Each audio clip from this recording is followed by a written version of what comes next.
Iya, undangan ya, perihal undangan itu kita sebagai yayasan tentunya pasti tunduk dan patuh terhadap regulator, yakni dalam hal ini Kemensos ya, maupun Dinas Sosial Provinsi Kabupaten ya. Kalau memang ada undangan selayak sepatutnya pasti kita penuhi gitu. Iya dong. Kalau kita kan pada prinsipnya selalu mengedepankan itikat baik gitu kan. Nah, adapun undangan ini yang kita tangkap mungkin informasi dari rekan-rekan media adalah satu itikat baik gitu ya. Itu sih. Bukan sih kalau tentang 500 juta itu maksudnya kalau dana terkumpul di atas 500 juta itu perlu audit dari kantor akuntan publik ya Mbak Mas. Gitu. Tapi kalau terkait penggalangan dananya, pengumpulan uangnya itu memang aturannya mesti badan hukum. Nah, maka dari itu kan kita sampaikan kalau rekeningnya pribadi kemudian sesuai aturan itu menyimpangi aturan. Izin donasi itu dalam hal individu menerima rekening itu nggak ada izin, emang dilarang kan gitu, memang dilarang. Tapi kalau badan hukum itu ada aturannya, ada Permensos 8/2021 dan itu kita pihak yayasan harus bikin permohonan melalui dinas ke kota atau kabupaten, lalu ke provinsi, lalu ke Kemensos. Itu prosesnya cukup panjang sih memang. Pertemuan yang diinisiasi sama Kemensos ya nanti akan ada. Ya kita harapkan ini tidak ada perdebatan lagi gitu kan, tidak ada hal-hal yang kemudian menjadi polemik gitu kan. Ini semua kalau memang sudah diinisiasi oleh Kemensos seperti informasi dari rekan-rekan media, tentunya pasti akan mengerucut pada satu kesimpulan yang sesuai aturan kan gitu. Artinya Abang sendiri menyambut baik nggak wacana Kemensos untuk mempertemukan pihak Novi dan Agus? Sangat baik lah, sangat. Itu memang di pertemuan kita yang sebelumnya pun juga kita menyampaikan hal yang sama juga. Itu Teh Novi selalu berkomitmen untuk menyelesaikan ini secara baik-baik. Kita bukan nggak setuju, tapi lebih kepada memang yang dijalankan selama ini seperti itu. Maka dari itu kan sejak awal saat Teh Novi ataupun pihak yayasan mengetahui adanya penyimpangan penggunaan dana yang terkumpul itu kita telusuri gitu kan, baik dari mutasi maupun dari pertanggungjawaban penggunaan gitu. Itu memang demikian regulasinya dan mekanismenya yang dijalani. Iya betul. Jadi memang harus sesuai peruntukannya lebih tepatnya gitu ya. Kalau memang yang diketahui kan di sini untuk pengobatan mata Mas Agus gitu ya, atas tindak kejahatan penyiraman gitu kan. Ya itu fokusnya di situ. Jadi Kemensos ya. Iya, kita tunggu dari Kemensos, tapi yang dipastikan kalau kita aku udah dapat pesan dari Teteh itu ini bukan hanya perundingan antara pihak Teh Novi dengan Mas Agus, tapi di sini ada pihak Bank Densu, ada pihak perwakilan para donatur.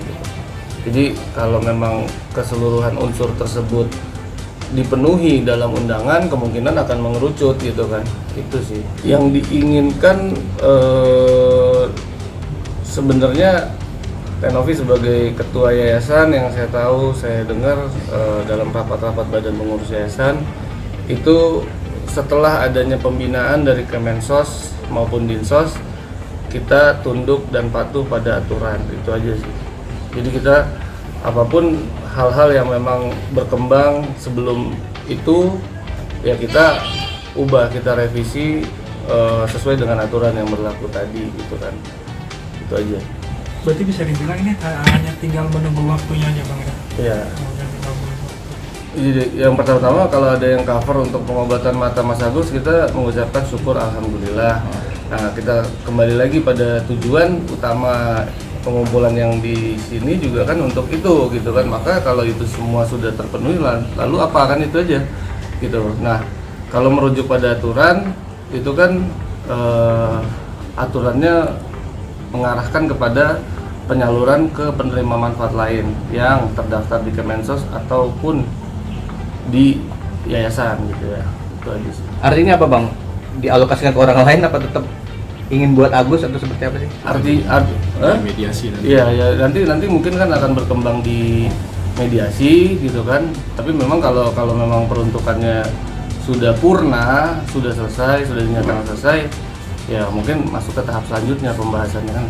Belum, justru ini tiba-tiba datang ke kantor Setara pun kita nggak tahu ya gitu, soalnya tetehnya lagi syuting. Kalau aku memang menjalin komunikasi dengan Setara sebagai tim PH-nya Tenovi yang menggantikan posisi Om Ryan ya gitu. Jadi mungkin teman-teman bisa intens ke beliau-beliau yang ada di sini. Kebutuhan sehari-hari itu kan banyak jenisnya gitu ya. Kalau memang ini bisa dikategorikan sebagai penunjang pengobatan mata Mas Agus, ya sebelum ini jadi rame pun juga seperti itu gitu ya. Itu tuh fine-fine aja kok gitu, bisa. Ya, jadi kalau donatur itu memang punya hak ya gitu kan. Itu kalau saranku mungkin bisa bergabung dengan donatur-donatur lain yang sudah bergabung di tim, ada kan tim kuasa hukumnya, ya silakan ke sana gitu kan, seperti apa, atau mungkin melakukan upaya-upaya hukum sendiri itu bisa juga, karena memang mau lewat mana upaya mereka punya hak untuk link para donatur yang kita tahu, karena kita udah iya, tapi mungkin kita udah disomasi ya, atau udah digugat.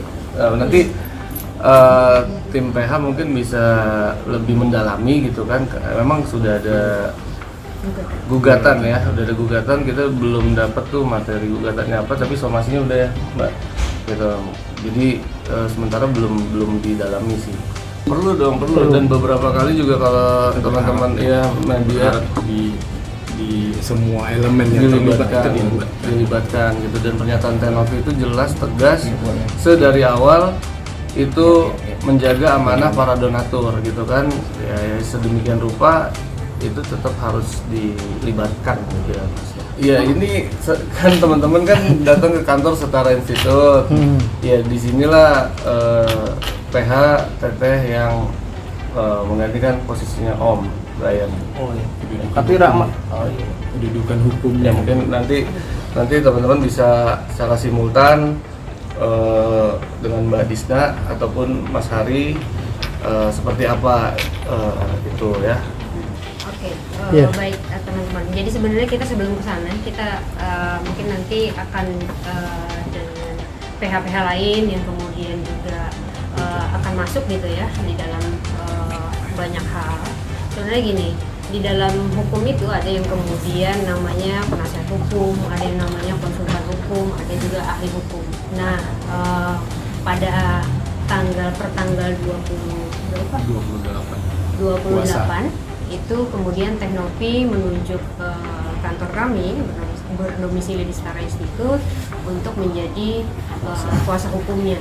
Dan kemudian jika ada tindakan-tindakan hukum lain, misalkan ada pelaporan, kemudian ada kuasa hukum lain yang membawa surat kuasa Tenovi, maka itu disusun untuk itu. Misalkan nanti ada laporan apa, atau misalkan ada gugatan ya, yang sekarang sudah kita ketahui ada gugatan, nanti yang hadir siapa, tentu dia akan membawa surat kuasa sendiri dari Tenovi, dan itu tidak ada masalah sebenarnya. Berapa orang yang menjadi kuasa hukum Tenovi sendiri? Yang saya ingat itu Setara, kemudian ada lagi dari Bang Jos Elkel ya. Jos Elkel itu dia punya tim